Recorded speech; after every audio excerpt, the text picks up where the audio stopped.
Good morning, I'm Terry Doherty, and I'm here at the Mom's Choice Awards Filming Studio at Book Expo 2012, and I'm here with two award-winning authors, Jodee Kulp and Donnie Kanter Winokur, author of the Chancer Chronicles series.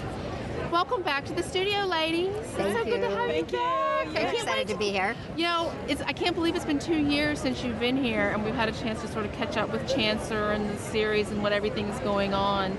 So tell me, how did we go from, what's going on with the Chancer Chronicles now? We had the new book. Right. So 2 years ago, Marasha wrote and published My Invisible World, and Nuzzle is a children's storybook, and it is from the point of view of Chancer, my son's service dog. And so Chancer kind of channeled the story through me. So I was sort of a ghost writer in a way, not a ghost whisperer, a ghost writer. And Jodee did all the design and illustration, and of course, is the publisher. Okay. Now, I have always known you as, the years that I've seen you at Book Expo, we've always talked novels, big books, no pictures. How did you make the transition, or was it hard to make the transition to being an illustrator? That's a funny question, because I started as a design illustrator. And so all my professional background before I became a publisher was all in design illustration. So when the opportunity came up with Nuzzle, it only made sense because that's where my heart was, and that's where the color was, and that's where the emotion was, to put all my passion into her book.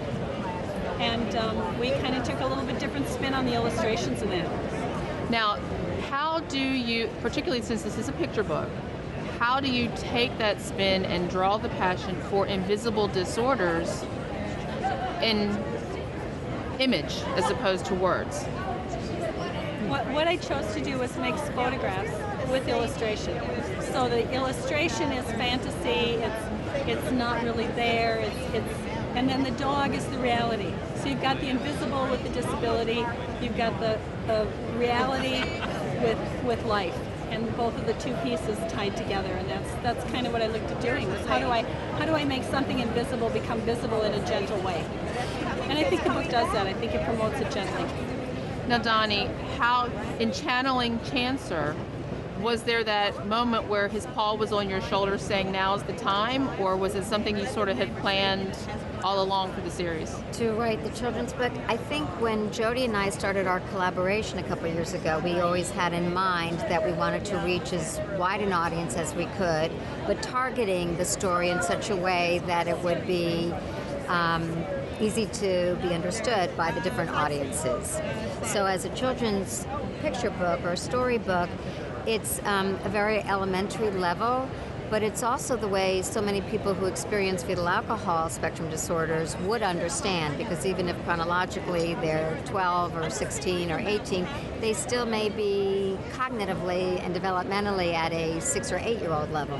So we wanted to be both for people who experience FASD, but also for all the caregivers in the community and the support people around them.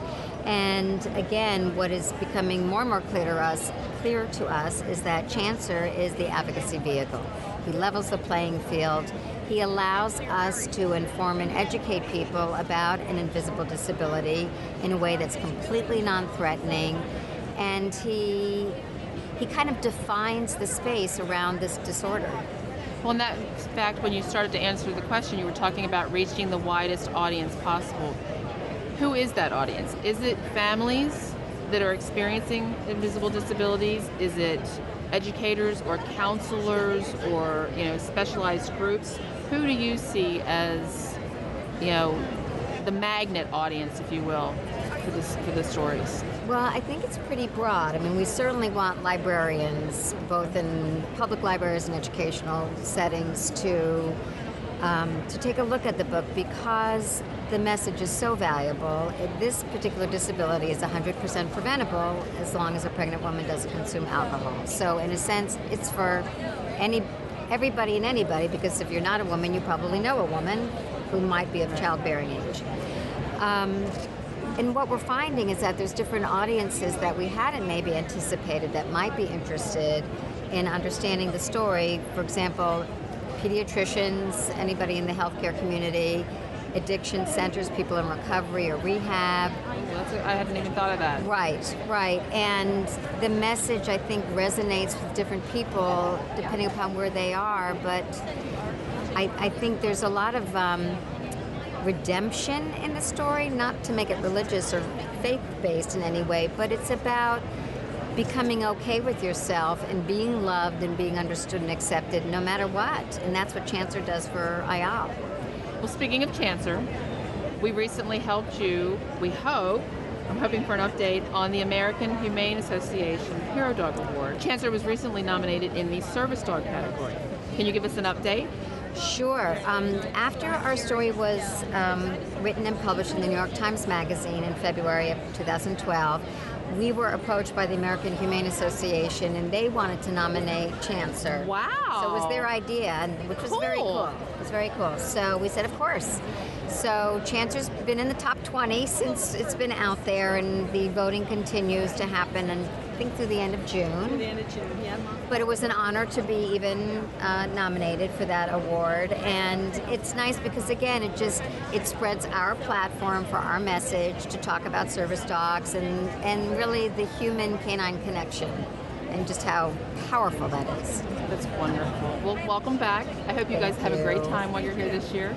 Thanks for stopping by. And we love being with Mom's Choice and everything you do for us. Yeah, we thank Well, Absolutely. thank you. It's very nice. Thanks for the honor. Absolutely.